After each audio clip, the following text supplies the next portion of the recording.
Hey guys, welcome back to the channel. This is a story about what if Deku had all the time in the world part 1. If you guys enjoy this what if and want to see part 2, comment down below and let me know before I start. Please do support for more awesome content and leave a like, and don't forget to subscribe to my channel and also share this video with your friends and check out the description in my playlist. The author of the story 𝗧𝗵𝗲 from fanfiction. So let's start the video. Resources are the most precious thing on the planet. Wars have been waged for that very thing, resources. Murders, theft, someone has a resource or something you want. They come to try and take it. But there is one resource that can't be fought over time. Time is finite yet infinite. People are given a limited amount in an unknown quantity when they are born. They talk of how precious it is and then squander it because they believe there is more tomorrow, even if they don't know if that is true. Time is the one thing people cling to desperately, but also toss aside as if it is not worth holding on to. You spend time never earning it. Izuku Midoriya is 4 years old, waiting for his quirk to manifest, wasting his time dreaming of what it could be and how he can be a hero with it. What passes for a friend, Katsuki Bakugo has already manifested his quirk, Explosion. Now, it is just a matter of time for Izuku's quirk. Today, though, will be a tremendous day that he will never forget, moments that may be lost to time for others but not for him. Visiting the quirk doctor. He was picked up in the afternoon to see the quirk doctor because he had headaches and blurred vision. His mother, 𝗵𝗃, drives her son, listening to him ramble about the latest hero debut or some hero activity he saw online. When he teases him, whoever just debuted will challenge his favorite hero, 𝗬𝗏, for the #1 spot. Izuku would roll his eyes and tell her mom that no one could ever do that because 𝗬𝗏 is the best of all time. They get checked in as Izuku walks over to the toy area, where another girl is playing with a toy car, running it along the mat. He notices she has bandages on various joints and is missing a hand. When he walks over, she smiles at him and says, "Hello." She has green hair and eyes like him, but hers are dark green and her teeth are pointy. She was wearing a dinosaur shirt that had a T-Rex with its arms out, and it said, "I like you this much." Izuku thought her shirt was funny. "Hello," he replies, fetching another car from the bucket to play alongside her. "What happened to your hand?" "Oh, it fell off," she says as casually as the sun is in the sky. "Whoa. Are you okay?" he says, looking at her concerned. "Yeah, it happens. It is because of my quirk. I can make parts of me float around, but I am not very good at it. So I was showing my friend, floating my hand around, and bam, it fell down the drain and I lost it," she said. "That would scare me," he said, looking at her. She smiled. "The first time it happened was my foot. I cried for like 2 hours. But then we came and saw the doctor and found out it would grow back. I had to hop around for a while. It was fun. I have to get a shot today to help grow a new hand. I don't like shots though," she said, scotting her car closer to his. "Why are you here?" "I get headaches and blur my eyes. I think it's my quirk," he said with a grin. "I hope it's a cool one. You seem nice." She smiled, bumping his car with hers. "If you are cool, can you answer this one question?" Izuku nodded. After all, he wanted to be cool. "What is your favorite dinosaur?" he noticed as she asked. She was shaking her shirt at him. "The T-Rex," he said, giggling. "That's right. I knew you were cool." "What is your name, cool kid?" she said. "Izuku Midoriya." "What is yours?" he replied, bumping her car with his. "Setsuna Tokage, but I let cool kids call me Set." Before they could continue their little banter, the nurse came out and called Setsuna's name to go back. "Will you put my car away?" Izuku nodded as the girl went to her mother, and they left the waiting room. Izuku played with both cars for a minute before his name was called. He quickly ran over and put the cars away before taking his mother's hand so they could be led back. 𝗵𝗃 was directed to the doctor's office, and Izuku was led into a testing room. 𝗵𝗃 sat patiently texting her husband, a little irritated at the lack of response. She knew he was home. When the door opened about an hour later, Izuku skipped in, followed shortly by the doctor, who looked like he had seen a ghost. Dr. Tsubasa takes a seat, folding his hands before he speaks. "Mrs. Midoriya, your son has a quirk. His quirk factor is incredibly high for one so young. From all the tests we ran, it seems to be shaping up to be an emitter type. This is the cause of the headaches and blurry vision. Once his quirk manifests, these symptoms should subside. As I read his file, I saw that you have a minor telekinesis quirk, and his father can breathe fire, he said. Izuku smiled as the doctor's mustache twitched. Izuku found the doctor's bushy mustache kind of silly. That is correct, doctor, she said. Is something wrong? Or is there something I should be on the lookout for? Mrs. Midoriya, it was his quirk factor. It tested nearly off the charts. I am unsure what he will manifest, but it will be extremely strong. I recommend that you consider transferring Izuku to a different school with things in place to handle these things should they manifest at school, he said, handing her a pamphlet. Also, the school has faculty that can help teach him how to control it best after it manifests. They specialize in helping kids with quirks that are difficult to control. But he wouldn't know anyone in the cost, she said, looking over the pamphlet.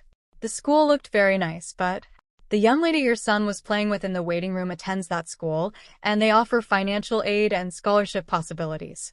With his quirk factor, he would qualify for immediate enrollment. You should go home and talk it over with your husband, the doctor said. Inko nodded, bowing before she left with Izuku in tow. Home. The journey home had Izuku talking more about his future quirk. He was bouncing at the excitement. He hoped his quirk allowed him to control fire, a mixture of his parents. Inko smiled and told him that whatever his quirk was, she would be proud of him because her son would be next #1. Izuku smiled and started talking about teaming up with All Might and how they could work together. They pulled up to their apartment building. Inko frowned as she still hadn't heard from Hisashi. Walking up the stairs to the apartment, she opened the door. It was eerily quiet. Inko noticed that Hisashi's shoes were not by the door. As she went into the house, she noticed that some pictures were missing from the wall, and sitting on the counter was a manila envelope, his ring, and a letter. Trembling, she walked over to the letter and opened it. Inko, I have fallen in love with another woman. In the envelope are divorce papers. I feel they are rather generous. Tell Izuku whatever you want. I don't want anything to do with him or you. Hisashi. Inko started crying, and Izuku ran over. Mom, are you okay? Did something happen to Dad? Inko quickly squashed her tears. Yes, baby, everything is fine. Your dad got called to America for work suddenly. He will be gone for a while, that's all. Okay, Izuku said. Can I go play in my room? Inko just nodded as Izuku walked down the hall. She called after him. Mommy is going to nap for a little bit, okay? Izuku nodded and disappeared into his room. Inko stumbled down the hall to her room. She closed and locked the door before collapsing on the bed, crying into her pillow to muffle the sound. The day at the park. The next day, Inko did her best to keep up the mask with Izuku. Fortunately, when he wanted to go to the park, it worked out in her favor as her lawyer was near there so he could review the paperwork. She dropped him off and did her best to smile as he spotted some children from school and ran off excitedly. Izuku spotted Katsuki and ran over to tell him the good news. He wasn't alone, as is usually the case. He was with Tsubasa, a portly boy with red dragon wings, and Ueo, a very skinny boy whose skin stretched to vast levels. When he came running up, he was all smiles. The other boys scowled while Katsuki stood up and placed his hand on his hips like his favorite hero, All Might. Well, Deku, you find out your quirk? He sneered, or maybe he was smiling. It was hard to tell sometimes with Katsuki. No, Izuku said. He could already hear the snickers from Tsubasa and Ueo. But the doctor said my quirk levels are super high. He said that means my quirk is going to be really strong and it is an emitter type and that it's the reason for my headaches and stuff. That's fine, I guess, Katsuki said. Well, you better figure it out fast. He pointed his finger at him. No sidekick of mine better have some lame quirk. Now let's play. The kids immediately broke into a play of heroes and villains. Izuku got cast as a villain, but that was normal as he didn't have a quirk. The other kids were slightly meaner to him. But they still allowed him to play, and for now that was good enough. After about an hour, he had to take a little break due to a headache, but once that was done, a great expedition was laid out to the forest. Katsuki, in the lead of course, led them into the forest, searching for the lost treasure of All Might. The kids were marching along, having fun, when they came across a small ravine with a river at the bottom. Our intrepid explorers attempted to figure out a way past it when Tsubasa spotted a log forming a bridge. The kids ran over, and it all seemed perfectly fine to them. Tsubasa grinned and flew to the other side. 𝐒𝐬𝐽 volunteered to go first. The boy gulped and walked across quickly. He said it was a little slippery. Katsuki puffed out his chest and declared that he was next, and with his stick held high, he marched across. As he was walking and talking some nonsense, he suddenly lost his footing and began to fall. All three boys reached out to try and catch their leader, but that was when it happened. Izuku had visions of Katsuki falling to his death. Now, there was a chance he would injure himself, but death was not likely but to a 4-year-old. No, I am not going to make it, Izuku thought. As he dashed forward, he heard a pop and felt a flood of something ripple throughout his body, starting at his head. He winced from the sensation, and when he opened his eyes, everything was stopped. Nothing was moving. Izuku looked around. Katsuki was frozen, about to fall off the log. A bird overhead wasn't moving. He reached down, picked up a rock, and tossed it. It didn't move once it left his hand. He could move the rock with his hand. This is my quirk. He was about to jump for joy when he realized Katsuki was still falling. Carefully, he walked over and was able to pull and move Katsuki. It was difficult. It seemed that Katsuki still weighed the same and Izuku was 4, but he pulled him back to the side of the ravine. He was starting to feel cold. Izuku stopped and concentrated on the cold, trying to think about it stopping, but nothing happened. He imagined the cold being pushed out of his body, released, and everything started moving again.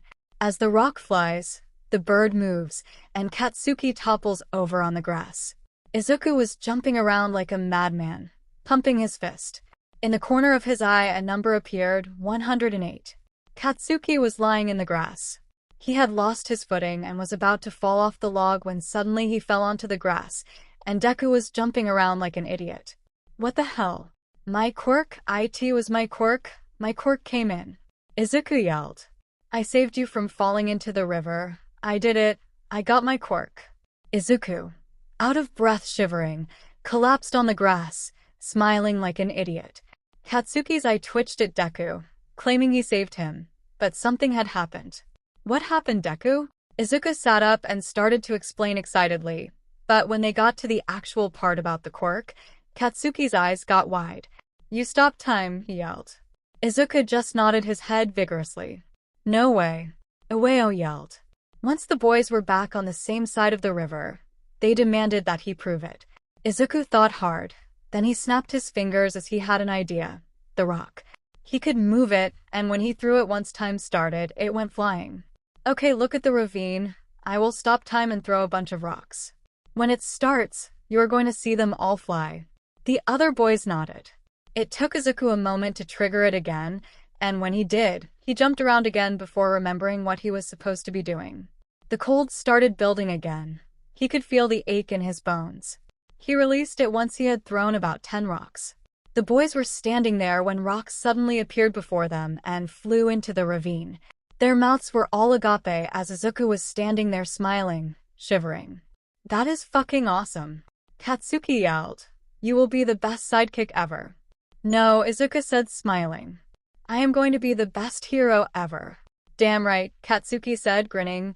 King Explosion and whatever your name will be. The boys kept experimenting with Izuku's new quirk, but he could only do a few more before he was utterly exhausted and shaking from the cold. The boys touched him, and he was almost like ice. They decided that maybe it was best they stop for now. Smiling and laughing, they emerged from the forest. Izuku was finally part of the group now that he had such a quirk. It wasn't long before Inko returned, putting on her fake smile till she saw Izuku laughing and grinning. When her little man saw her, he almost knocked her off her feet. She could have sworn she blinked, and he was right there. When Izuku saw his mom, he sprang to his feet and wanted nothing more than to get to her. It happened again. But this time, when he started moving, it wasn't cold that he felt but heat. Everything moved so fast that he ran over to her in a second. When he released the heat as he had done with the cold, he was in front of her, sweating slightly. Mama, my quirk came in. I can stop time, he said, jumping up and down before her. Inko was in shock. What did you say, sweetie? My quirk, I can stop time, he repeated like that explained everything. Izuku, calm down and start from the beginning, she said, holding her son's gaze. Izuku then told her the story of the log and ravine, how everything happened, and the few tests he did. He told me it happened again when he saw her, but this time, he felt hot and moved way faster. 𝗵𝗃 hugged him tight. That is wonderful, Izuku. I will call the doctor immediately. Now, let's get something to eat. You must be hungry. 𝗵𝗃 wrapped her arm around her son. Truthfully, she was happy. Her son had manifested a powerful quirk, which scared her. If he could stop time. Doctor's office. Dr. Tsubasa was not expecting a call from Mrs. Midoriya the next day, but his eyes lit up when he took the call and his mustache twitched. Yes, Mrs. Midoriya, bring him in right away. If what you say is true, then it is imperative that we see him as soon as possible. Yes, see you soon. He sat in the darkened room, his mind swirling with the possibilities and implications of whether this boy could stop time. His master would be so happy. He needed to tell him immediately. He quivered with anticipation. His fingers trembled as he dialed the number. My lord, the most extraordinary thing has fallen into our laps. I can hear the excitement in your voice, doctor. Please share this development with me. Morning visit. 𝗵𝗃 had arranged for a visit first thing in the morning. Izuku devoured his food at lunch and ate a second helping at dinner. Mom, can I call Dad and tell him about my quirk? 𝗵𝗃 thought about it. What was she going to say? She wanted to tell him the truth but didn't want to ruin his day. Maybe tomorrow. He is asleep right now in America, she said. Her heart broke when he looked crestfallen, and she heard him mutter, okay. No practicing with your quirk tonight. We have an appointment with the doctor first thing in the morning, so I want you to rest so you can show them how amazing your quirk is. He immediately perked up. Okay, Mommy. Can we watch All Might meets Godzilla tonight? That sounds great. Maybe this time Godzilla will win, she said. No way, All Might always wins, he said. As they sat down to watch the movie, the number in the corner of his vision was distracting. He didn't know what it meant. 108. Doctor's office. 𝗵𝗃 was sitting in the increasingly familiar doctor's office when the doctor entered minus Izuku, causing her panic a little. Is Izuku okay? She asked quickly. Yes, Mrs. Midoriya, he responded calmly. He is just warming up right now, but I will explain. You see, Mrs. Midoriya, your son can indeed stop time. When he does, he begins to get cold. It seems to be what will dictate the amount of time he can keep it stopped. It is tremendous. He can interact with objects and move around freely while time is stopped. He was able to keep it stopped for a whole 5 minutes. We discovered that anything on him is not affected by the time stoppage. He cannot stop time on an object, but that could develop as he practices with his quirk and gets stronger. The other interesting time is that he seems able to accelerate time on himself, giving him super speed. This is much more difficult for him, and this generates heat. 𝗵𝗃 nodded, amazed at what the doctor was telling her. Mrs. Midoriya, I believe that your son, with his quirk factor, has the potential to be one of the greatest heroes of the future. What he is going to need is training. I have spoken to the principal of the Marai Ziden, and he is willing to grant your son a full scholarship to attend. 𝗵𝗃 sat back. I would like to tour the campus first and speak with the principal. Of course, I expected as much. He will see you as soon as you are done here.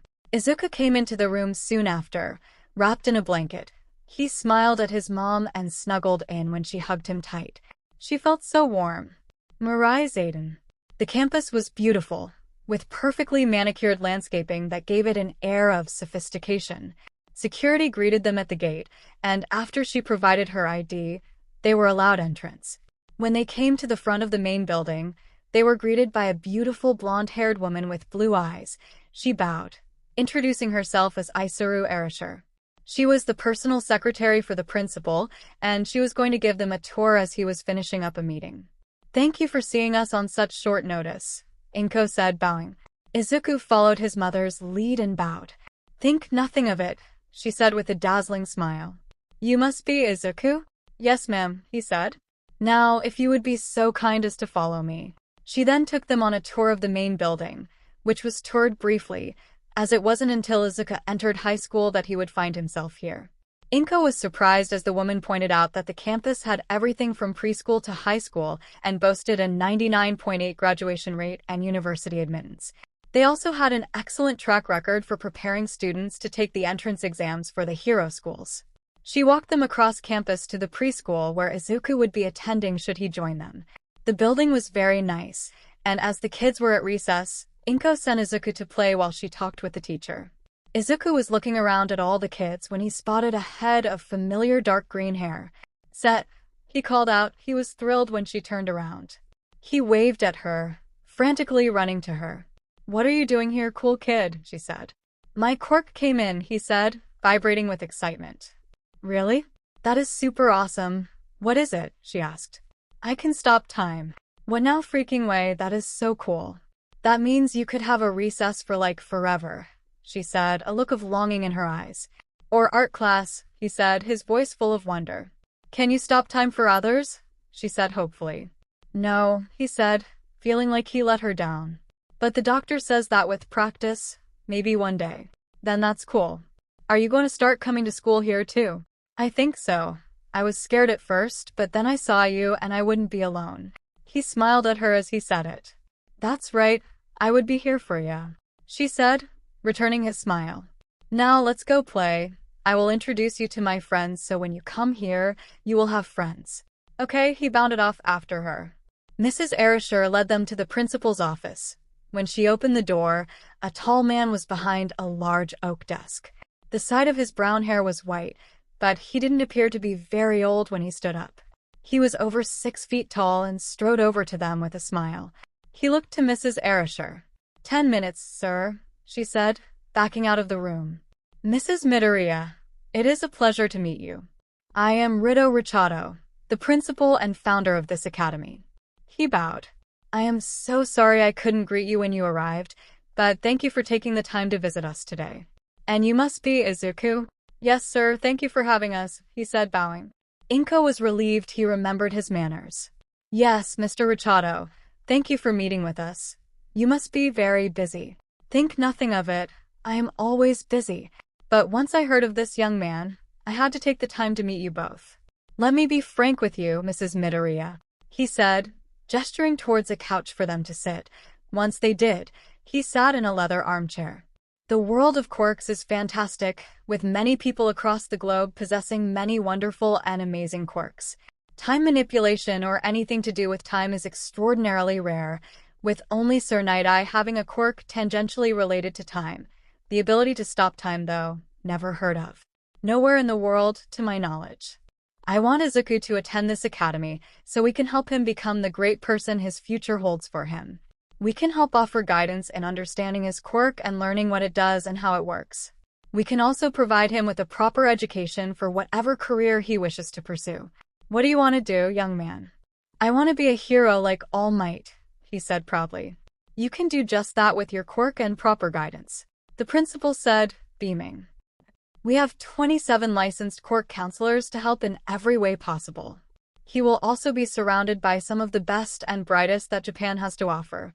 As you know, I would like to offer him a full scholarship for however long he attends here. He need only maintain a B average. We would also like to offer a transportation allowance and a food stipend." "That sounds amazing, Mr. 𝗧𝗪𝗏, but why offer so much for a boy you have never met?" Inko said. "His quirk," the principal replied. "I hope that by him attending here as we watch his quirk grow and help him understand it, it will give us insight into time. Time is something that we know much about and also precious little. It will be a worthwhile investment if we can increase our understanding and knowledge of the subject by even 2%. This could lead us to interstellar travel or even a better understanding of our relationship with time. That is why I am making such a generous offer. What if you learn nothing? Then we learn nothing, but we'll learn nothing if we don't take the opportunity," he said. "Please review my proposal, talk it over with your husband, and let us know if you have any questions." "What if he decides to enroll somewhere else after a few years?" she inquired. "Then he does," the principal shrugged. "I cannot fathom any other institute that can match what we offer, Mrs. Midoriya. But if all we have is a few years, then I hope we learn all we can in those few years. Thank you for taking the time to talk with us. We will be in touch," she said, rising to her feet. Mrs. 𝗧𝗪𝗔 greeted them when they exited. She handed Inko a packet with the offer and walked them to the exit, where she wished them well before returning to Mr. 𝗧𝗪𝗏's office. "How did it go?" "Fine, she asked the proper questions," he said, gazing out the window. "I am sure she will see reason and enroll him. And if she doesn't, then the doctor will grab him. We cannot allow that to happen. All for One only sees the quirk and whatever narrow-minded uses he can think of for the asinine game he plays. He doesn't see what we can gain from studying him, and what he will owe us if we help him fulfill his dreams. Let All for One have the country.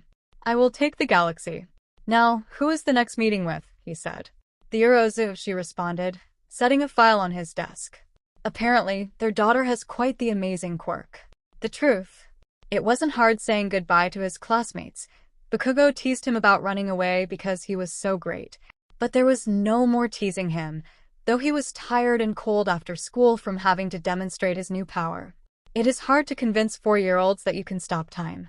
It had been decided that Izuku would start school on Monday, giving him the whole weekend to prepare. 𝐭𝐸𝐲 had sat down, read the proposal from the school, and even had her lawyer look it over, and she would be a fool to pass up the opportunity. The opportunities that Marai Ziden offered were what every parent could want for their child, regardless of the field they would pursue. On the divorce paperwork, her lawyer had rejected what Hisase's legal counsel had sent over, and was going to go after the man with the wrath of 1,000 suns. Mr. Kobayashi was also going to help facilitate the sale of the apartment and find a place closer to Izuku's new school, which would also put 𝗵𝗃𝗀 closer to work. The food stipend would nicely cover the two of them, freeing up some money for a possible rent increase. She was surprised when a lovely apartment near the school came up. After she toured the facility, she discovered it was in place, especially for children attending Marai Ziden Academy. The price was discounted as long as the student was enrolled in the academy. The amenities offered were excellent. Everything from swimming, tennis, workout center, school tutoring, 24-hour concierge, various social events, and even monthly excursions for the children to museums, theaters, and movies for a discounted rate. It was too good for her to pass up. With Hisashi gone and Izuku going to a new school, she had been scared of how all these changes would work out, but it was turning more into a dream. It was a lonely dream as she looked over at the side of the bed he would sleep on when he was home. He hadn't been home much since Izuku was born, but she soothed herself with the knowledge that he was working for their future. He had only been home for a few days before leaving the letter. He had made love to her every night. She just sat there feeling used, angry, lonely. It was just this overload of emotion. And then she had to keep lying to Izuku, who wanted to share the news with his dad. That would have to end. She decided it would be done on Saturday. She would take him out for the day before sitting him down to talk. Izuku was so excited when his mom asked if he wanted to go to the Hero Museum. A new exhibit about All Might's early years had opened, and he had been dying to go. It was a great day. They went to the museum, he even got a new souvenir, a limited edition All Might poster, and they went out to dinner at Heroes World. He had always wanted to eat there. All the staff would dress up as heroes, and the walls were flooded with all kinds of hero merch. On the way home, his mom took him on a walk around the park before they found their bench and took a seat. 𝗵𝗃𝗀 looked down at her son, her eyes wet, and smiled before pulling him in tight. Izuku always loved his mom's hugs. They were the best, but this one felt different. He didn't know why. 𝗧𝗏, baby, you know I love you more than anything, right? Yes, mommy, he said. I want you to know that I will never leave you and that no matter what happens, I will be right here to support you. He just nodded, feeling a little scared as he could tell she was building up to something. Your dad has decided to leave us and is not returning. What do you mean? You said he was in America? His bottom lip quivering. This is going to be hard for you to understand right now, but your dad and I are getting a divorce. That means we won't be married anymore, but I will still be your mommy. Nothing will change that. Your dad has decided that he doesn't want to be with us anymore. Do you understand? She asked, keeping her tears at bay. He gave up. Izuku asked, a few tears running down his cheeks. Yes, baby, he gave up on us. She was losing her battle to keep her emotions under control. Why did he give up? Was it because of me? Did I not get my quirk fast enough? It's solid. Maybe he will return if we call him and tell him. I can be better. Tell me what I need to do. I can do it, I promise. His voice was breaking, tears just running down his face. 𝗵𝗃𝗀 pulled him tight. Oh, baby, it is not your fault. You didn't do anything. This is all your father's fault. He chose to give up on us. Are you going to give up? He managed between sobs. No, baby, I will never give up on you. I will be with you forever, I promise. She said, as her tears could no longer be held back. It will be you and me forever, forever and ever. Izuku just cried, clinging to his mom. He wanted to talk to his dad and find out why he would give up on them. A fire began to burn. He would make him regret giving up on them. Izuku would become the top hero in Japan, even better than All Might, and make his father regret giving up on them. Make him watch from wherever he was as his son? No, as 𝗵𝗃's son became a legend right before his eyes. When the two finally were able to separate, he looked to his mom. I promise that I will never give up on you. I will be the greatest hero ever and make you proud. I promise I will take care of you, Mom. I am going to take care of you. We will take care of each other, baby, she said, kissing his forehead. And no matter what, it will be you and me against anyone who tries to stop us. It took a little bit before they were ready to head home, she noticed. He paused, looking at the door.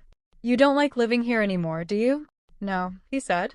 But it's okay as long as I have you. He did his best to smile for her, which she warmly returned. We won't be living here much longer, she said. I started looking and found a great place close to your school and the hospital, so we are going to sell this place and get a whole new one just for you and me. He brightened at the thought. Do I need to start packing now? No, not yet, but we will soon, I promise. Now get inside and bathe while I hang up your new poster. Don't hang it up, he said. I want to wait till we are in the new house. Whatever you want, my Izuku, she told him fondly. Monday. He was very nervous as he drove up to the academy, his uniform, his All Might backpack, but it took a moment for him to get out of the car. He took 𝗏𝗏's hand as they walked up to the kindergarten entrance. After they were checked in, the duo was directed to the office, where Izuku was given a little ID of his own, placing it in a lanyard secured around his neck. The lovely lady then said, This is part of your uniform. Every day you have to wear this. This is what they scan for your lunch and everything, okay? Izuku nodded. 𝗏𝗏 knew it was more than that.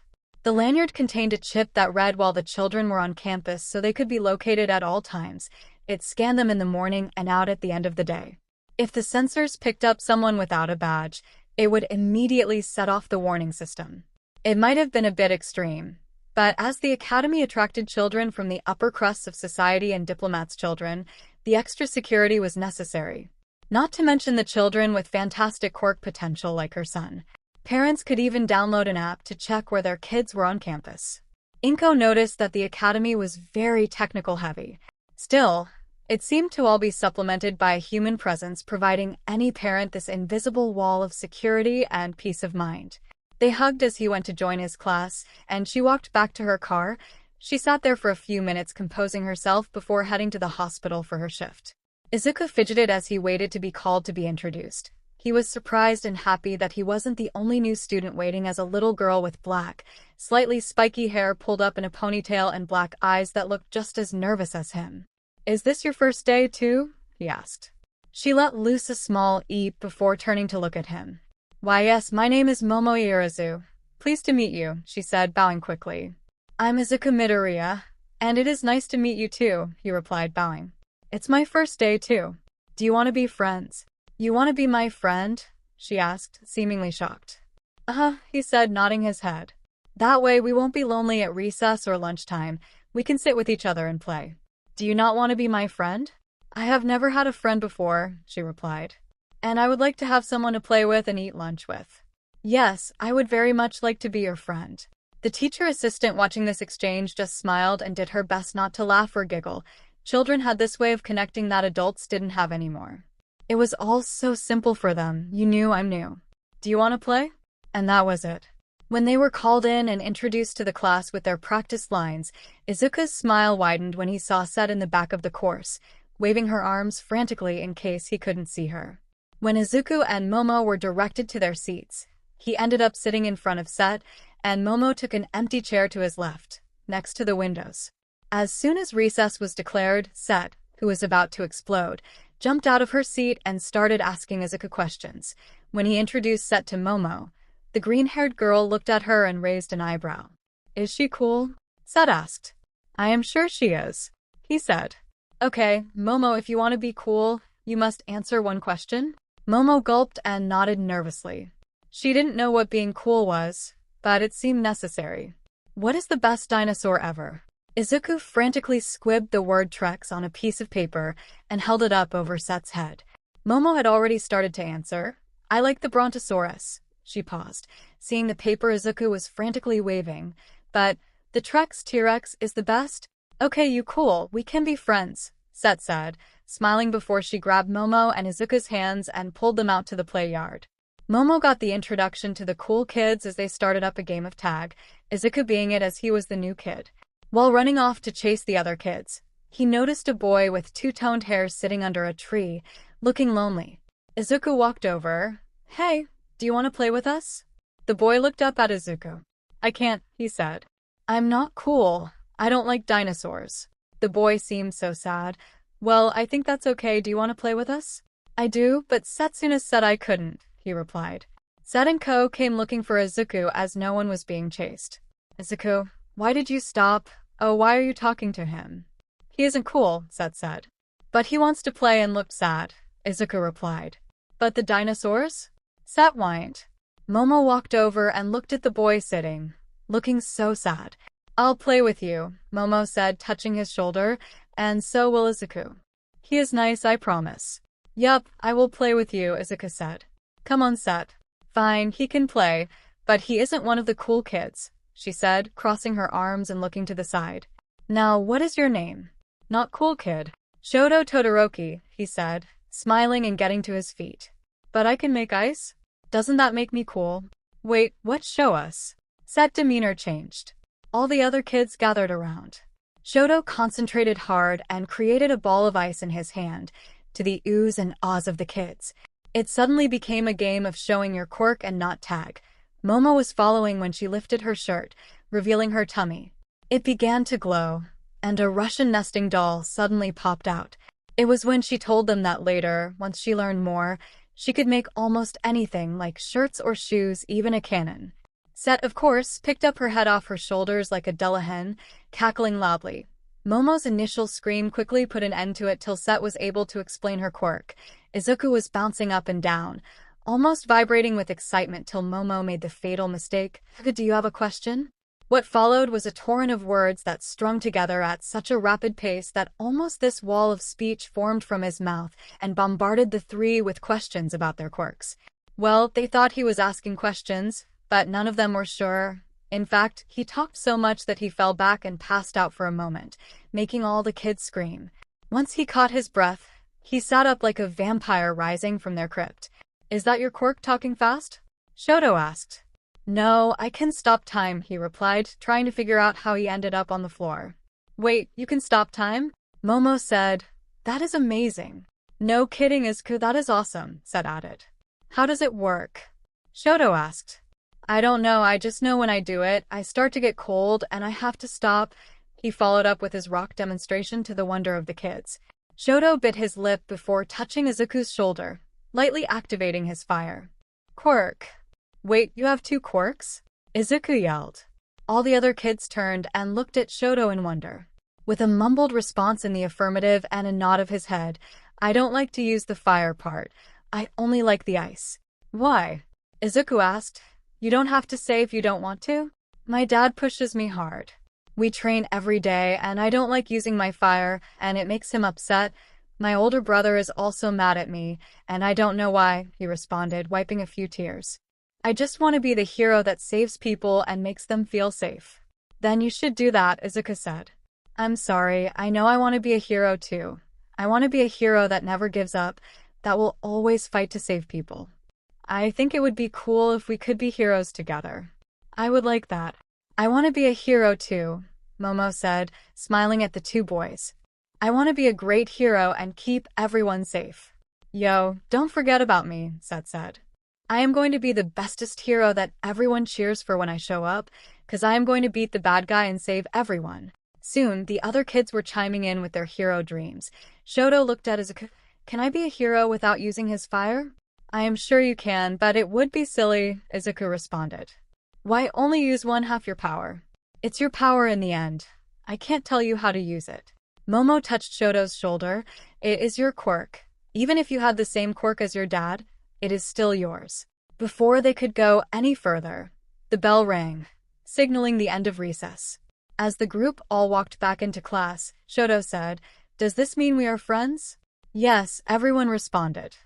Even if you don't like dinosaurs, you want to be a hero, which is pretty cool, Set said, wiggling her eyebrows. Get it because of your quirk? You make ice.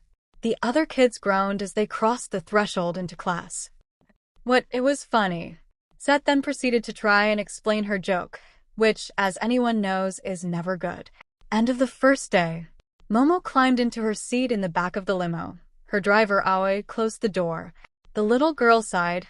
She hoped to talk to her parents later that night to tell them about all the new friends she made. Set waved goodbye to her friends as she headed to the main campus where her mom was a teacher. She skipped there. Today had been such a great day. Now, only if her friends could find their sense of humor. She had laid down some great puns and one-liners today, and none of them got it. Izuku ran when he saw his mom standing by her car waiting. He barreled into her and immediately started rambling about how great his first day was. Inko, well versed in this, would interrupt key moments, forcing him to take a breath. She was pleased he had made so many friends on his first day. He seemed much happier at the academy, reinforcing that she had made the right decision. Shoto climbed into the back of the limousine. His mother sat opposite as the driver pulled away to the other pickup locations for his siblings. How was your day, Shoto? She asked. You are in a much better mood today. I made some friends today, he responded. It was nice to play with them, and we even sat together at lunch. Izuku even shared some cookies with me. Is that so? She said, smiling. Maybe we can invite them over. Wouldn't father be upset? Then we will make sure that he isn't home, Ray said, smiling. How does our perception of time impact its passage?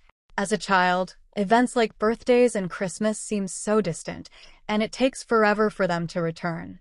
However, as adults, time seems to be in short supply, and those important moments keep approaching faster and faster, leaving us questioning how time has slipped away so quickly. Let's talk about the children. The mothers had to talk and get to know each other for 2 weeks before allowing their children to gather at the Todoroki household for a playdate and sleepover. Though it may have felt like an eternity for the kids, Inko was surprised at how quickly the day arrived. She was talking to Ray Todoroki, having just dropped over Izuku's overnight bag, making sure Ray had Inko's contact information, which the woman did as that was how this all got set up. Ray displayed patience and a reassuring smile as she assured the concerned mother, Inko, that Izuku would be safe and return by 7 p.m. the next day. She promised to keep Inko updated and to have Izuku call her. Inko left before the children were released because she had to meet with Kobayashi regarding offers on their old apartment and paperwork for the new place. Hisashi had reached out in anger when his lawyer received the new divorce paperwork. Had he played the sweet, apologetic husband, he may have been able to manipulate Inko. She did still love him. That emotion doesn't disappear overnight, no matter how much we would wish it so. Instead, he became angry, cursing and saying all the wrong things. Inko was what one would say meekly. Her self-esteem had been slowly dropping since the day she married Hisashi and his disappearance from her life. Then finding out about the affair had not helped the matter. But her anger and the fact that not one word out of his mouth was about Izuku awakened the lioness. Her mind replayed that day on the bench not long ago of her son crying, wondering why Hisashi had given up on him and how he could do better to get him back. Izuku asked her if she would give up and how that broke her heart. Don't you ever call and talk to me that way, she said into the phone, her voice becoming clearer with each word. You come home, make love to me, then just abandon your son and wife for some other woman and offer this generous settlement. You don't get to dictate terms to me. You no longer get to say how things will be done or handled. Either sign the paperwork, or I will see you in court. Never call me again. She hung up the phone and blocked his number. She didn't leave until she saw Izuku climb into Ray's vehicle. Satisfied, she left. The trip to the playdate. Momo had been inside a limo all her life. Now, had she climbed into a normal vehicle, that would have inspired a sense of wonder and awe. Setsuna and Izuku, on the other hand, were the exact opposite. They were so stunned that their mouths were gapped looking at it all. Momo introduced herself properly and gave Izuku a polite but firm elbow that brought him back to the world to introduce himself, and Setsuna did right after. Shoto was confused by his friend's reactions, but he found it amusing. Shoto found that Izuku and Momo behaved differently than anticipated, but he enjoyed their company nonetheless. Although he found the other members of their group equally pleasant, he felt a special connection with these three. When he was feeling lonely, Izuku had reached out to him, Momo had eagerly invited him to play, and Set had quickly given in to their requests, making it impossible for him to stay upset with her. Set had this nature about her that would sweep you up and carry you along before you even knew what was happening. Ray had initially said only 2 friends, but Shoto had insisted on all 3, that it had to be all 3 of them.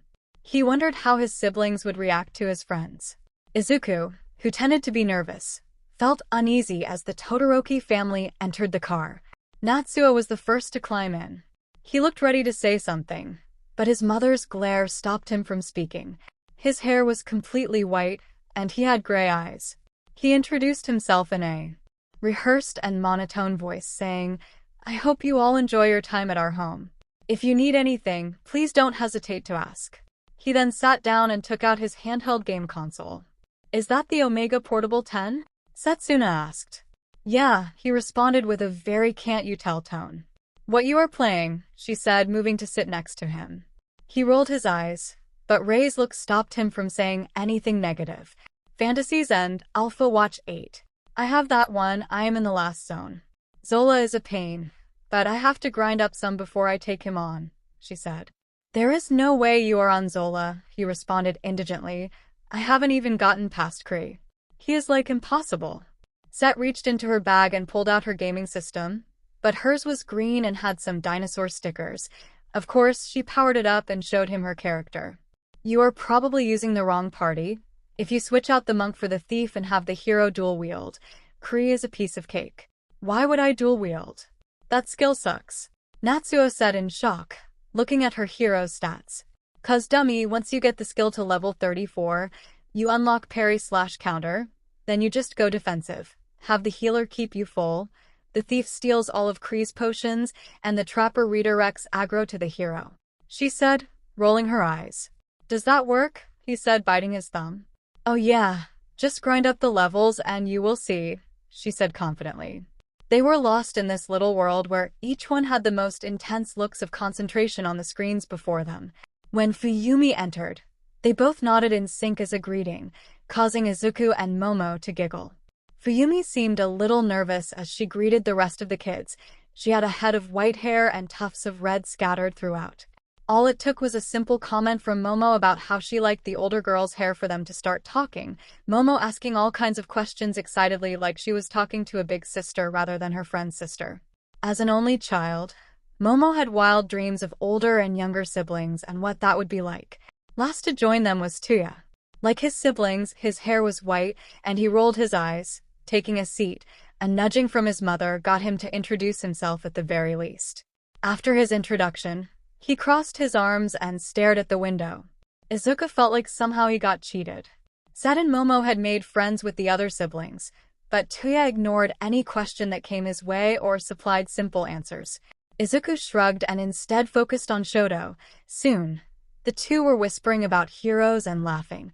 They were both talking about the recent debut of Mr. Mysterious and how he resembled other heroes, with Shoto sure that he was Dr. Knight in a new outfit, while Izuku thought it may be Captain Darkness. With all the children in their little worlds, they barely noticed the time it took to get to the Todoroki household. Hey Todoroki. Like the limo, the house's luxury did not affect Momo but had a grand effect on Set and Izuku. The two greenettes seemed afraid to move in fear of breaking something that would cost a gazillion yen. After some coaxing from Momo, they soon seemed to forget and settle into the more important thing of playing. After all, they were 4. That was not to say that the night was not without hiccups. A group of 4-year-olds will only agree on everything so many times before someone wants to do something different. Fuyumi, well practiced in interfering in her brother's fights, could defuse things quickly, but other times, Ray stepped in. Soon after some tears, they were back to playing and laughing about whatever had just popped into their minds. Ray smiled, watching the little group drag her other children into whatever game they played. Fuyumi was the first to get pulled in, not that it required much effort before Natsuo was reluctantly pulled in. The last bastion of resistance was 𝗬𝗬. He resisted until nighttime before the constant needling of his siblings and the others involved him in a hide-and-seek game. The house was full of laughter and cheer. Ray soaked it all in, drawing it into her soul. This was only possible because her husband was out of the country on a mission, as he would have never allowed this. Their marriage had been arranged for her, but as a dutiful daughter, she did her best to make things work. It was a Quirk marriage, once a widely accepted practice but now heavily frowned upon. Todoroki was at first kind and gentle with her. She began to dream of how their story would play out of an arranged marriage turning into real love. That changed after they were married. He had been gentle enough that first night, but after that, it was an obsession with her being pregnant. He tracked her cycle and would insist they perform coitus during those optimal times. It became cynical, cold, distant. Ray tried to make it more intimate, but he would have nothing to do with it. They slept in separate rooms, with him coming to her bed for the act before returning to his study or whatnot. A single message was all she was given when he was on his way. She was expected to make herself ready to receive, and that was that. Divorce or separation was not an option due to the marriage contract. It would destitute her and her family. She was in no position to hire lawyers to help her fight for custody of her children. Her love for them held her there. She loved them dearly and wanted them to live happy lives and chase their dreams. She would almost come to tears thinking they were alone with just their father. Her oldest was the source of much of her worry, as Todoroki wanted so desperately to gain Enji's favor or, at the minimum, his acknowledgement that he trained his fire relentlessly, even when the evidence began to arise that his fire was hurting him. You see, most fire quirks make the user resistant at the very least to fire or heat. Todoroki didn't have this. Instead, he inherited his mother's resistance to cold while he gained an even stronger version of Enji's fire. Enji would train Todoroki, but as soon as this flaw was discovered, he wrote Todoroki off as a lost cause. Fuyumi and Natsuo had weaker versions of Rei's quirk, which immediately made them not worth his time. Natsuo had expressed a desire to learn, but the dismissal by Enji had made him bitter, and soon, he chose the world of video games. After Natsuo's quirk manifested, Enji stopped coming to Rei's room. In truth, Enji's absence after Natsuo was welcomed. He would rarely come home, and that was fine. Word had reached her ears that he was spending time with a few of his sidekicks. Ray was slightly upset, but as he no longer made demands on her or her body, she was happy to look the other way. She did pray that he would father a few children out of wedlock and name one of them his heir, thus allowing her to break their marriage contract in her favor. With Enji gone, Ray had turned to her only friend, the person she had once dreamed of marrying before the Quirk marriage. It was simply coffee or lunch before it turned to dinner and more. In the arms of her friend-turned-lover, she could find the intimacy that she had dreamed of and wasn't even aware she was craving. Word had reached her ears that he was spending time with a woman who had borne him a daughter and another who had borne him a son. Sadly, it seemed that whatever children he had fathered hadn't been up to snuff, because she eventually received the message that she was to be ready. She remembered him coming home, her lover slipping out the window into the night, so she was ready to receive Enji. Ray closed her eyes and let him do his deed before he left. This happened over the next 3 days. She was pregnant like clockwork. He went back to ignoring her till the child was born. When Shoto was born, his hair perfectly blended with hers and Enji's, and his different colored eyes were mesmerizing. She instinctively knew that this was the child Enji was waiting for. She sighed and held her baby close, knowing the misery Enji would inflict upon her little Shoto. But she hoped that if she could show him a better way and a better life, she would do everything she could to ensure that Enji wouldn't be able to break him. Hence, she enrolled him in the academy, and was so pleased when he told her about friends. With Enji gone, she wanted to give him an experience that would have otherwise been denied him. She sent her lover a picture of her kids and Shoto's friends on the couch, enraptured by some movie. Woodcutter, you deserve so much better than having to steal moments like this, Ray. I wish I were there to share this with you. Kaguya, I hate having to steal these moments just as much as I hate having to steal them with you. I miss you so much right now. When will you be home? Woodcutter, soon, my love. Soon. Ig2G. Miss you. Kaguya, miss you too, be safe. The boys all slept in Shoto's room while the girls slept in Fuyumi's. Ray walked the house, peeking in on all the children and making sure to tuck them in before she went to her room as she lay down to sleep. She felt that if she just had more time, then things could be so much better. Time was always moving forward, never standing still. The next day was more of the same. Still, this time, the kids didn't have to work nearly as hard to wrangle her older boys into their antics, especially when the game turned into heroes, with Ray needing to be rescued from the clutches of 𝗵𝘃𝗍 and �natsuo, who were hamming up their roles as cartoon bad guys. When she witnessed Izuku disappear before her eyes and suddenly her bonds were undone, and 𝗬𝗏𝗧 was tied up, she knew she had stumbled upon something. Watching Set break apart and Float and Momo create nesting dolls as distractions were amazing. The part that Ray loved the most was when Shoto came over and hugged Izuku, bringing up his fire just a little bit as his friend sat on the ground, his teeth chattering. All the kids wanted to be heroes. Of course they did. They were 4 years old. She could see Tia wishing to say something as they were talking. She could see the anger towards his father, all the training he put in, only to be dismissed and then ignored when Shoto was born. She knew that Tia didn't hate his little brother, but he resented him. Enji had no choice but to pay attention to Tia as he was the only one pursuing heroics. But with Shoto's arrival, warm enough, Shoto asked Izuku. That was great, thanks, Shoto, Izuku said, getting up. Do you have some ice, Quirk, also? Tia asked, moving closer. No, I stop time, Izuku said, smiling. But when I do, I start getting cold. The longer time is stopped, the colder I get. So you couldn't stop time forever? The teen asked. I don't think so, Izuku replied. I wouldn't want to, being the only one moving would be lonely. But it would be fun to stop it for a long time for extra time in art class. Tia just nodded and walked away to stand underneath a tree, watching the kids start up some new game with the ball Momo made.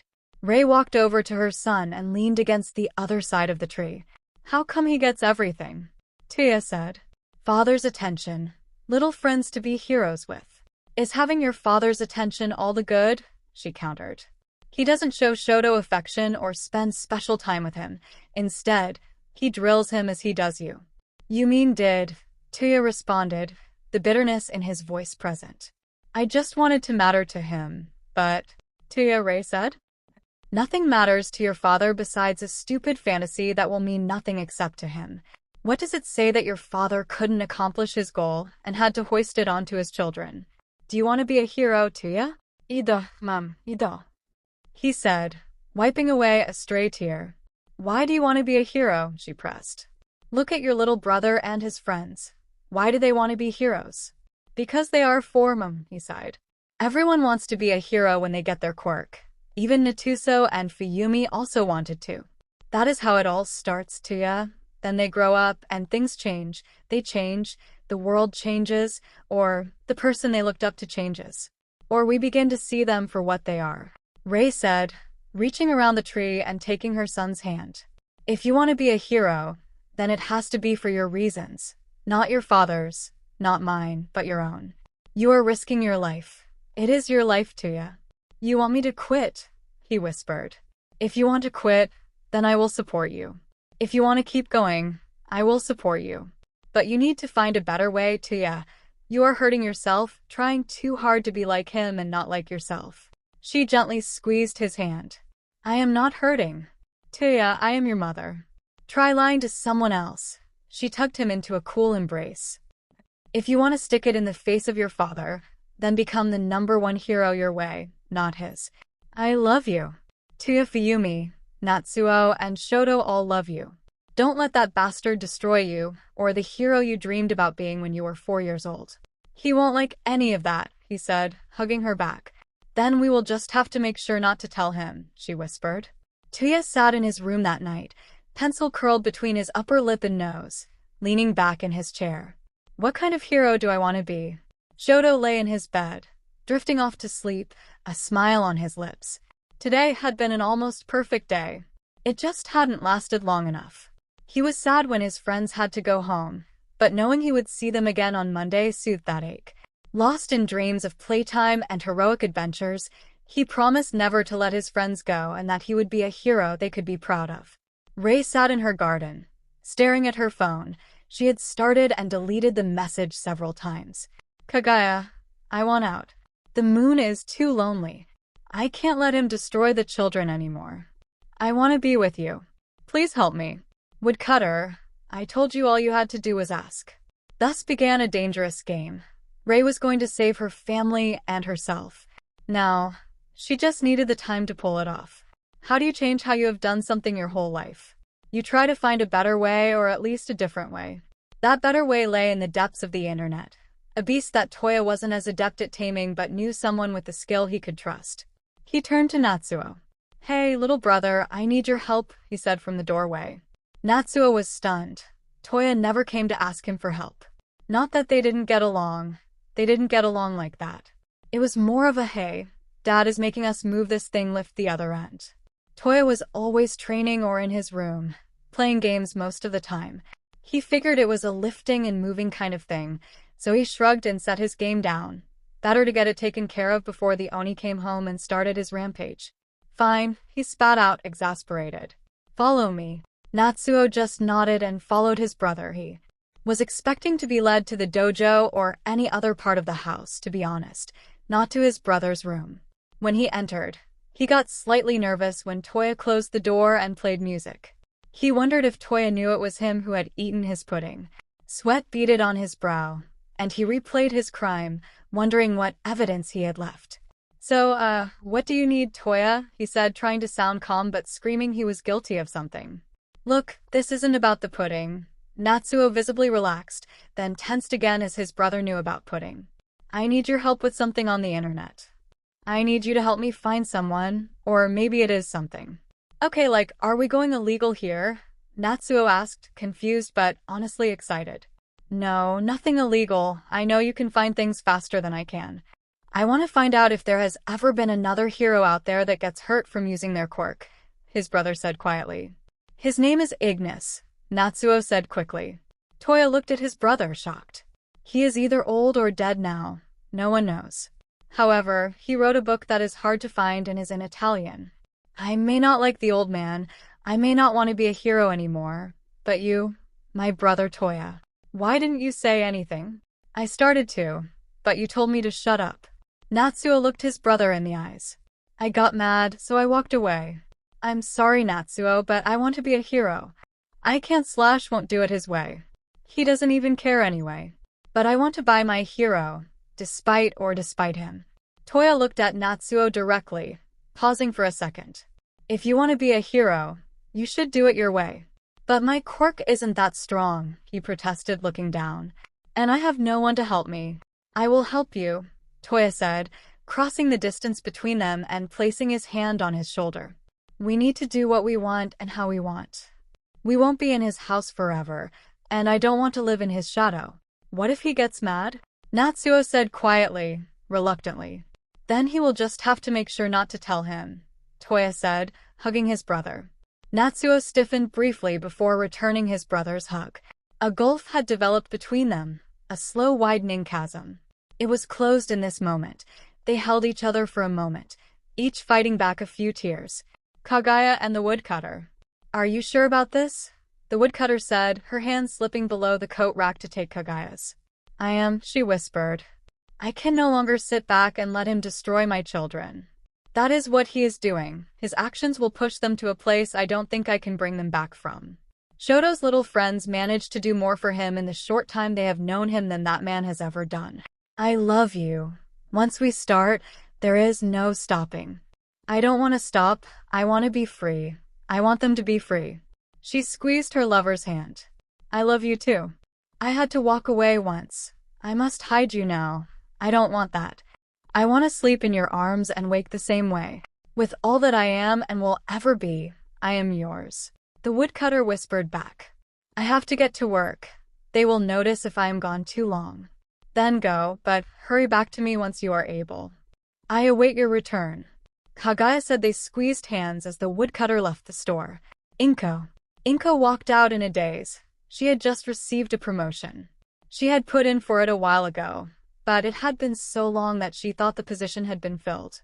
A set schedule and pay increase had been a long shot, but she stepped into a nearby restroom to cry some tears of joy. The ringing of her phone forced her quick composure. "This is Inko," she said, still pulling her emotions together. "Hello, Ms. Midoriya. This is Alexander Rilan from the Adarashi High Condos," the voice said. "Hello, Rilan-san, how can I help you?" she said, her heart pounding again. "Your bid has been accepted for the apartment," You are welcome to come down at your earliest convenience to sign the paperwork and pick up your keys, Rinlan-sen said, his voice sounding chipper. That is wonderful. I will be by tomorrow at, say, 8:15? 𝗵𝗃 was doing her best to keep the excitement out of her voice. We will see you then. The line went dead. 𝗵𝗃 danced a little joyfully. She took a deep breath, trying to compose herself, but couldn't stop grinning.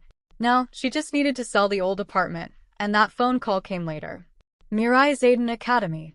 Everything is moving as ordered, sir, Izuku said, looking up from her tablet. The promotion, the approval of the new apartment, and the sale of the old one. According to the reports, she is rather happy. We do not interfere with the divorce proceedings as first thought. Her lawyer is rather capable, disturbingly so. His name, Rido said, not gazing off the courtyard below where students were eating lunch. Kobayashi. Look into him. His name doesn't sound familiar, Rido said. Is she suspicious at all? It doesn't seem so. We should let things progress naturally to avoid raising any suspicions. Her son has made several friends as he was already acquainted with Mrs. Tokage's daughter. He also has befriended Miss Yaoyorozu and the youngest Todoroki, pulling them into the circle. She looked at her tablet. I would recommend at this moment that we keep them together, as separating them may be adverse to the development we seek.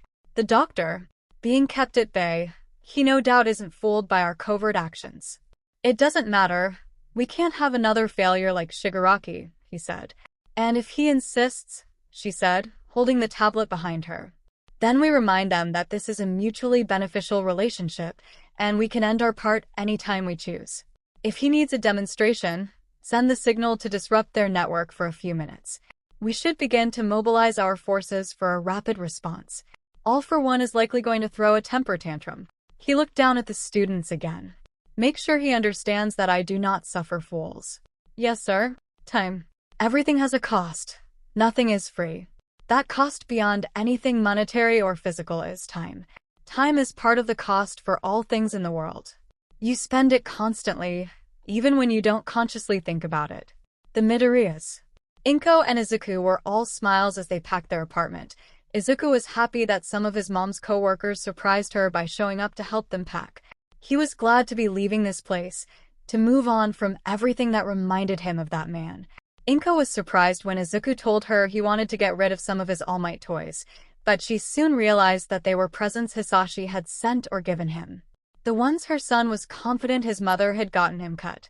The man was too scared and had given up on him and his mom. He wasn't strong enough, but Izuku was going to show him. This may have been a problem for others' way of thinking. But Izuku never considered it physical strength as Bakugo did. It was the will to keep trying and pushing forward. His dad didn't have that will. Izuku would make sure that he never let those he cared about down. He would never give up on them or leave them behind. The movers came the next day to gather all the stuff being taken to their new home. 𝗵𝗃 and Izuku stood in the doorway staring at the near-empty apartment, his arm around her waist and hers around his shoulders. He looked up at the sound of his mom sniffling. Mommy, you okay? He said worriedly. I am, sweetie. One day when you are older, you will understand. I am happy about our new beginning, but this isn't how I ever imagined leaving this place. She hugged him tight to her side. But it is you and me, kiddo, until you get married. Then you have to give me many grandbabies to care for. Ew, Izuku said, sticking out his tongue. That's gross. We will see, my little hero, she teased as they left the door closing behind them. 𝗵𝗃 stopped at the building manager's office, who was sad to see the family go but happy for the good fortune that seemed to be coming their way. The Yaoyorozu. Momo looked at her mother quizzically. Are you saying I can have them over for a sleepover? And swimming? Yes, dear. Why must it be one or the other? You can invite the parents as well. We would love to meet them, wouldn't we, dear? Her mother said, to the silence of her husband looking over a data tablet. She gently nudged him with her elbow. What? Oh, yes, it would be lovely indeed, he said quickly. Daddy, what did Mommy even ask you? Momo said, giggling behind her hand. A great and lovely idea that your mom talked to me about, and I completely agree with it, he said, very sure of himself. He doesn't know, does he? Momo said to her mom. Of course he does, dear. He knows that I told him, and that is all that matters. Her mother smiled. Daddy knows that Mommy is right. Momo nodded, still giggling. Momo's eyes went wide. She smiled broadly. I have to make invitations. She ran to the craft room. Once Momo was out of earshot, what did I agree to? Her father asked. We are going to host a little party for Momo's friends, her mother said. I believe that getting a chance to meet with Rei Todoroki is worth it, and besides, did you see how excited Momo was? The 𝗃𝗃𝗧𝗏. Okay, we are going to be the super mighty elemental super lizards, Set said to herself, a large piece of construction paper on the floor before her. I will have to be in charge because I am the best. You're the best, her sister Hana laughed as she looked at her phone. Yeah, I got everyone together well except for Momo and Shoto. That was Izuku. But everyone loves me, and if we are going to be named after lizards, then I get to be in charge. Set said, not missing a beat. What if they don't want to be on a team with you? Her sister teased. Set just looked at her sister like she had sprouted two heads or had said the dumbest thing ever. Are you okay? Does mom need to take you to the doctor? I'm just fine. No, you must be running a fever, or maybe you finally went crazy because you are talking crazy. Set yelled. Maybe one of your little friends would rather follow someone else who isn't always losing their limbs. Hana stood up. Because not everyone likes dinosaurs or lizards. You take that back. The T-Rex sucks. Hana said slowly and deliberately. What erupted from Set was either an epic war scream or a little girl yelling at her sister. It would depend on who you asked. Set ran at her sister, knocking her back onto the couch. What then proceeded was an epic battle with Hana running around with Set's arm, locking it in a closet, and Set stealing Hana's phone. Kicking and biting may have been employed by both combatants. Their father found them yelling and crying at each other. In the end, everything was returned. The honor of the T-Rex was restored, and both girls sniffled, hugging their dad. When their mother walked in, she smiled and went to the kitchen to start the family dinner.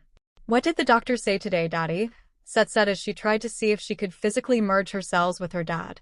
They said everything is still the same, that I just need to keep up on my medication. He squeezed his girls to him. Your dad is not going anywhere yet. Not till you both get married and name your first grandchildren after me. Okay, Hana said. Ew, Set squirmed. Well, I am never going to get married or have kids, so you have to live forever. Set stopped and paused. Unless I can hatch them, then maybe. Her father's warm laughter filled the room. We will see, my little lizardy. We will see. Endeavor. He sat in his office, focused more on the world outside the windows than the paperwork on his desk. It was all right there. He could fulfill his dream with Shoto. A hero that would surpass All Might. His son would dethrone the #1 hero. He just had to deal with Rei's interference.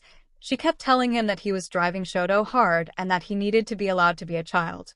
He had allowed her to enroll him in that school with the other children to soothe her. It didn't seem to have an adverse effect, so that he could allow it now. Though a shift to private tutors to allow for more training would be better, he would do that soon. Standing up, he grabbed a file from his drawer and looked out the city. Rei needed to be distracted. Maybe he should give her another child to do just that. The woodcutter. The woodcutter stepped onto the street and quickly headed to the left. It wasn't long till a black sedan pulled up. The back door opened, and they quickly stepped in. Where to, miss? The driver said. Back to the office, the woodcutter responded as she raised the partition and activated an anti-surveillance device. She pulled out a phone. It was a very old model. To anyone outside, it would have been shocking that I worked. She was staring at it momentarily before taking a deep breath. Hesitantly, she scrolled through the contacts, her eyes settling on one name. She closed her eyes as she hit send. What a surprise, my dear, a chipper voice rang out on the other side. To what do I owe the honor? I am willing to roll over, the woodcutter said. And the price? I want the moon, she said. I must expose Enji Todoroki, his affairs and misdeeds. I need to bring him low so I can have the moon. I believe I can help with that, the voice responded. You know my price? You give me this and I will give you what you want, a mole inside the Hero Commission. The woodcutters responded. Excellent, I will be in touch, Lady Nagant. The line went dead. Kana Tsutsumi leaned back into her seat. She closed her eyes as the world passed by, as time rolled ever forward. She was about to play a very dangerous game. The Hero Commission would not take kindly to her spying on them. But 𝐭𝐚𝐲 was willing to play this game for 𝗧𝗏. She was ready to risk everything. After all, she had killed for less. Now, if she had to, she would kill for 𝗧𝗏. 𝗵𝗃 was, for a lack of a better word, upset. He had told 𝗧𝗏 to prepare herself, and she had responded with no. He stormed into the house, barreling past his children, who wisely kept quiet upon seeing the look on his face. They were surprised to see their father in such an apparent state of anger, and to see him in the early afternoon. He found his wife sitting in the garden drinking tea. He stormed out a furious ball of rage and slammed his fist on the little table, nearly breaking the thing in half. "Is something vexing you, my husband?" 𝗧𝗏 responded as if he was nothing more than a gentle summer breeze. "I told you to prepare yourself for me," he seethed. "And you dare to tell me no?" "That is correct," she replied, sipping her tea. "Would you care to explain yourself?" Her casual tone with him was doing nothing more than fueling his anger and fire. "If you insist," she gestured with her hand as if trying to think of the words. "I am not in the mood nor wish to bear another child right now." "I don't remember asking." "That is correct. You didn't ask," 𝗧𝗏 replied, hints of anger dancing in her voice. "You never asked, to be exact, and this time, my answer would still be no even if you had asked. You dare to disrespect me in my house." He slammed his fist again, breaking the table, his voice on par with a roar. "You are my wife, and you will obey me." "I will do nothing of the sort."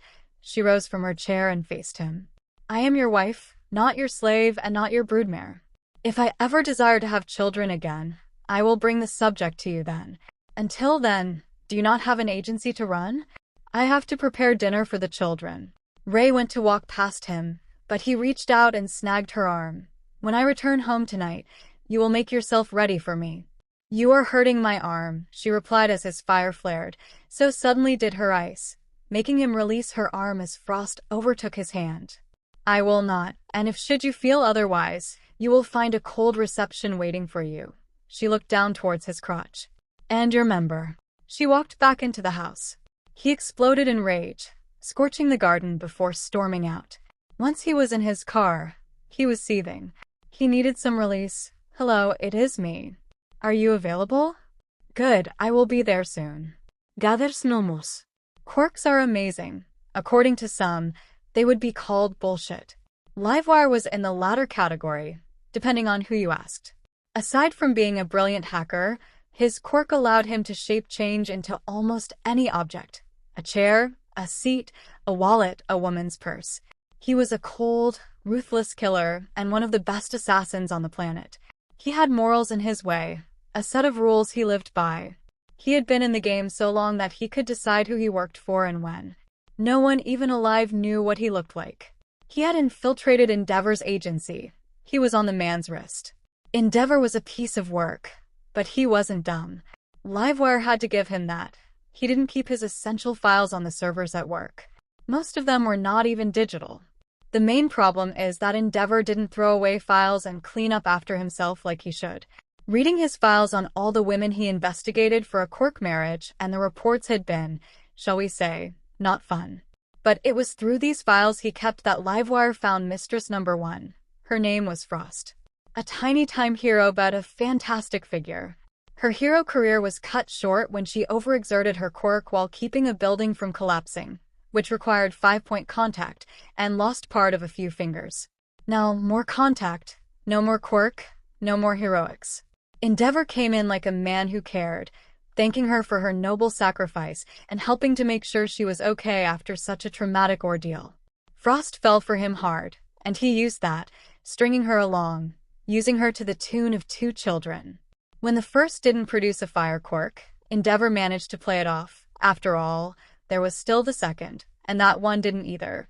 The second one absorbed heat when her quirk manifested in nearly killing another child. To her small credit, Frost knew what was happening was wrong, but he spun the tale of a loveless marriage that he would soon leave her. Of course, she believed him. She was in love with him. He had come in when she was the most vulnerable and taken her off her feet. Mistress Number 2 was a whole different sort. That was who he was on his way to see at this very moment. This poor thing had crossed his internship path. The stars in her eyes were for him. She worshipped him, the ground he walked on. His words were her gospel. He used and degraded her to his delight, and all she would do was ask for more. He had allowed her to bear him a child only to ensure her loyalty, and it had done just that. The little boy had a fire quirk. He couldn't create fire but bend and shape it. To her, he was too fantastic to have one woman. He should have all he desired and craved. Whether it be her sister or anyone else, he would bring by. He was a king, and one day she would be his queen. Then there were the accidents that had to be cleaned up. Endeavor was mighty, and for all his faults, he did train somewhat hard to keep his fire from causing collateral damage, but it did happen.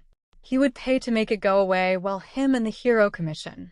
He was so obsessed with his ranking that he would pay people off to keep it out of the public, and hero commission would sweep it under the rug.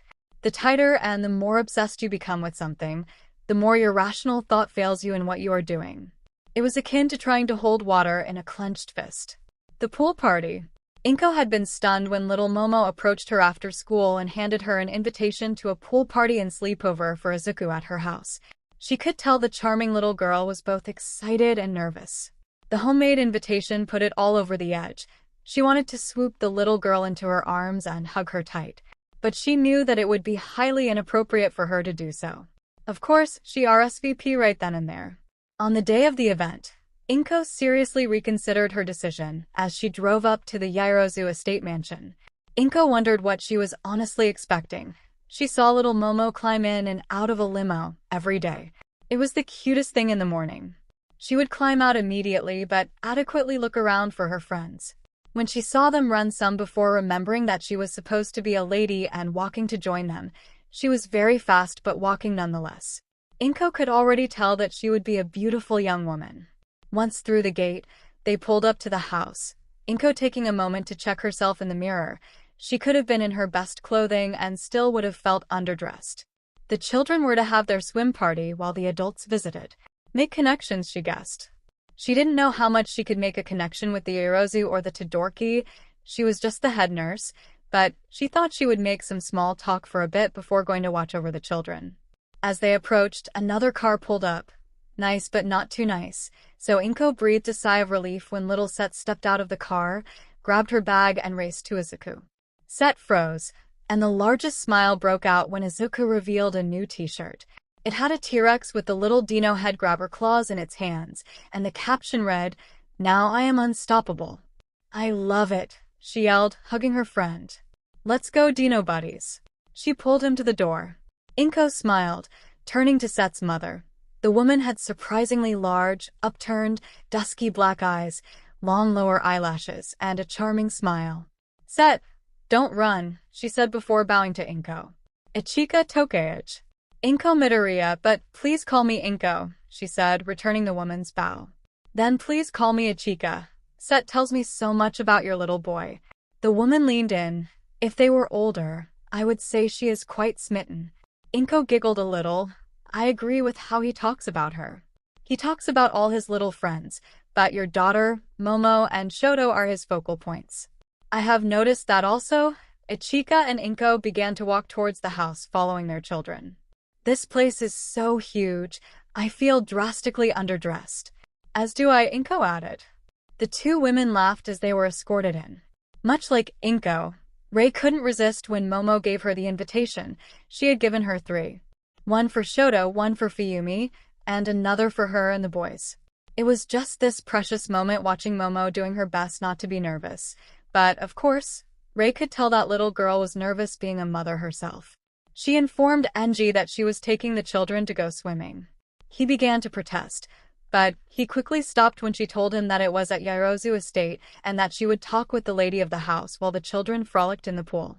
The verbal wordplay between the two ladies was quickly dismantled by 𝗵𝗃 and 𝗓𝗃 as the two women, while maintaining polite conversation, treated the two women like other mothers. Rei, who had more dealings with 𝗵𝗃, was the first to slip, but when it happened, a shy 𝗬𝗧𝗏 smiled and did her best to fall into the conversation. Rei shared a secret smile with 𝗓𝗏. Today was not about gaining anything other than allowing their children to play together. It was time for the children to be children. The family talk was the best topic. This way, they found out that Seth's father was sick. 𝗓𝗃 put on a face of optimism, but Rei and 𝗓𝗏 knew what lay behind that face. Ziden and her sister Hannah knew he was ill, but like their mother, they remained optimistic for the future. Hannah was coming to the realization sooner as she was older, but Zed being so young still. Once a glass of wine was in hand, the conversation became easier and began to flow. Each woman had a different relationship with their husband. Ray kept it diplomatic, saying that 𝐭𝐲𝐵 was always working, and being the #2 hero in Japan kept him away a lot. Ray did slip in some subtle words that maybe things weren't perfect. 𝐴𝐻𝐼's husband, 𝗳𝗏, was a workaholic. He was a good husband, but a multinational conglomerate took a lot of time and attention to run. Ichika was watching her husband slowly die, and 𝐭𝐻𝐽 was divorced or in the process of divorce.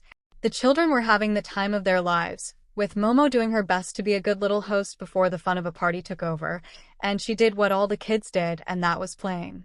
Eventually, the mother made their way to a balcony overlooking the controlled chaos down below, and it was in that they all found some peace in watching their children be just that. Ever think of having another? Ray asked 𝗧𝗏. There are times. 𝗧𝗏 looked at her daughter, chasing Fuyumi around the pool with a look of sheer delight on her face. I know that Momo would love to have a baby sibling. It is something that we have discussed, but no firm answer has been decided on. I don't think I will have any more, for is more than enough. Ray looked over the railing, a smile broadening on her face as Natsuo, Shoto, and Izuku all teamed up to knock Toya into the pool. Of course, her eldest made sure to pull in his siblings, leaving Izuku celebrating in triumph, only for Set to come up and knock him in while he was distracted. It then became a game that would be the last one dry, which no one won as Fuyumi pulled in Momo when they had knocked in Set. Needless to say, the betrayal that day came swift and furious as various pool games were played. The children sat happily with their parents and ate lunch before having a ping-pong tournament, with Fuyumi taking the victory before they returned to the pool. 𝗧𝗏. After dinner, Ray, 𝗵𝗃, and Ichika took their leave, thanking 𝗧𝗏, who was trying to get the ladies to spend the night, but other duties called. 𝗧𝗏 stood happily in the doorway, looking at all the sleeping children who hadn't even made it halfway through the movie before falling asleep. She couldn't remember seeing her little Momo smile so much in one day. The laughter echoing off the walls just brought the house to life. 𝗧𝗏 sent a simple message to 𝗳𝗏, I want more children. She saw the 3 dots appear and disappear several times. 𝗧𝗏 sent him videos of Momo and the joy she had today. 𝗳𝗏, I will take some time off next month but will be home next Tuesday. We can talk then. 𝗧𝗏, I love you. You know that, right? 𝗧𝗏, I do, my love. I have never doubted that or your love for me or Momo. I know what you do is essential, but Momo misses you. You won't get this time back. Soon, she will be running off to some hero course, and the next you know, you will meet her fiancé as she gets ready to marry. 𝗳𝗏, you are right. I have a responsibility to the company, but I also have a responsibility to my family. Let us talk more when I see you. 𝗧𝗏, sounds good. I love you, 𝗳𝗏. 𝗧𝗏 had made her way to bed and had just begun to settle under the blankets when her phone chimed again. 𝗳𝗏, so what are you wearing? 𝗧𝗏 blushed and stuttered aloud before taking a deep breath and responding, your favorite black pajamas. I may have forgotten my undergarments tonight. Ichika. She returned to the familiar and warm sight of her husband sitting on the couch, reading a book. How was your day? He asked, not looking up. She knew he was getting to the end of a paragraph before stopping. She went to the kitchen to make them some tea but stopped and brought back a bottle of wine instead. It was much fun. Set had a blast. Hannah, she said from the kitchen, hopeful. Good, she is staying the night at Zana's. She undid a few buttons on the top of her shirt. Taking a deep breath, she walked back to the living, doing her best to put a little wiggle in her walk. Are you tired? No, I am feeling good today. He set his book down and froze, seeing his wife standing, looking so very sexy. Then why don't you join me in the bedroom? We can talk. She turned and walked down the hall. She couldn't see the grin on his face as he scrambled to get up and follow her down the hall. 𝗵𝗃. 𝗵𝗃 walked into the empty apartment. It felt cold with Izuku not home but much more like home than their previous place. She made herself a large cup of tea and went to her office. Powering up her computer, she smiled as she logged into her chat room and saw the name she had hoped to see. Rip Van Winkle. Persephone. Do you ever sleep? Rip Van Winkle. Sometimes, my job has me going at all hours. Mostly at night. And I need help to get enough sleep.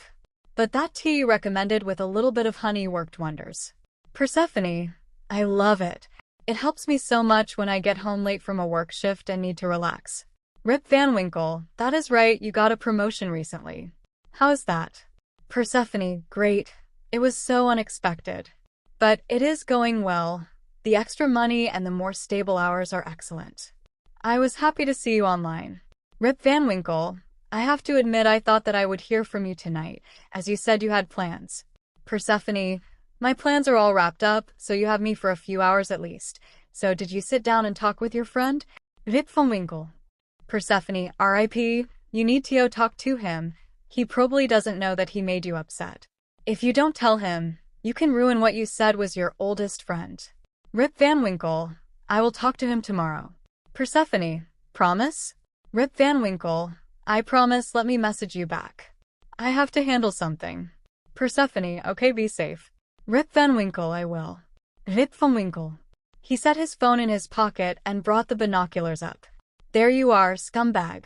Rip smiled, hiding it behind his trademark scarf. I was wondering when you would show up. You're not getting away tonight. 𝗬𝗲𝗧𝗪. 𝗬𝗧𝗪 lay in bed next to the most extraordinary person on the planet, thankful it was a large bed as her. King had a voracious appetite tonight. She had been forced to sit and watch as these lesser women serviced and pleasured her king, his seed dripping out of their lesser sexes. She had been allowed to consume it so it did not fall to the floor. For hours, she waited until the hunger in her eyes and her heart reached her king, and he called her to the bed. Legends should be made of how he would make love to her. How he used her body was nothing short of magical and nothing short of ecstasy. This other woman didn't understand the king's need, how he needed to vent his frustration and the world's cruelty. Her body could satisfy his needs. Her quirk gave her a minor form of regeneration. He could let go with her. She was the only one who understood and could do this for her king. How dare this pretender, this false queen, deny her king another heir? Women should be lining up for the glory and honor of bearing the king a child. She waited with an ache for the day she would again be allowed the honor. Her child was nothing perfect, and she would make sure to give him all the best that he was entitled to by birthright. But the false queen had gone too far. 𝗬𝗧𝗪 tolerated her existence as she had given the king a worthy heir at long last, but now she was doing it to anger and defy him. If her king ordered her to service him in a crowded restaurant, 𝗬𝗧𝗪 would, as should any woman. Her king had said he had grown weary of the false queen and tired of how she looked at him, not with awe and reverence but with hatred and disdain. How the queen would never come to his chambers. How nightly she would not only not service the king but now did not comply when the king had ordered it. 𝗬𝗧𝗪 reached over and took the king's phone. Unlocking it with his print, she looked at his schedule. Next month, he would have to go away on a mission. He would be out of town, which would be perfect. 𝗬𝗧𝗪 was going to remove the queen and the unworthy heirs. Then only the worthy would be left, and she could become his queen, give him respect, and serve him how he should be. Yes, it would be perfect. Long live the queen.